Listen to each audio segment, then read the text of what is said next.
Lakini hayo kwa sababu ni ya jumla, pia na wewe unapozitembelea zile shule utajionea. Lakini mimi naomba kitu kimoja tu kwenye hii kata yetu, ili na sisi taaluma iimarike zaidi.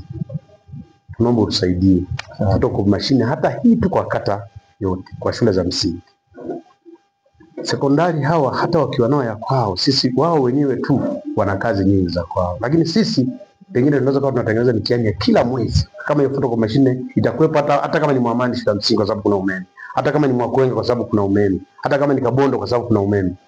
Lakini sisi hata ni na Umbogo kama kuna umeme, lakini sisi tunaomba kwa sababu pia ya umbali wa kutoka mpaka mjini, mitihani ya kufanya kila mwezi itatunyanyulia taaluma ya kata ya Mwanasi sana tu. Kwa hiyo sisi tunaomba hata moja tu ya kata nzima, moja tu.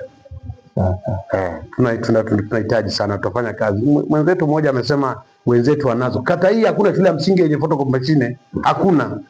Hatuna kabisa. Zaidi sekondari na pale tunaogopa kwenda kwa sababu na wenyewe sijui kama wana photocopy machine hao. Mnao hawana Sasa tutaenda wapi? Kwa hiyo tunaomba tusaidie. Lingine, kata yetu kidogo ina yani kuna sijui niseme yani watoto wanajifelisha darasa la 7. Utakapokuwa unaongea kwenye ODC, utakapokuwa unaongea na sungusungu, utakapokuwa unaongea na vitu wa vijiji wa vitongoji, hebu wape elimu. Hizo zama zilishaishaga hizo.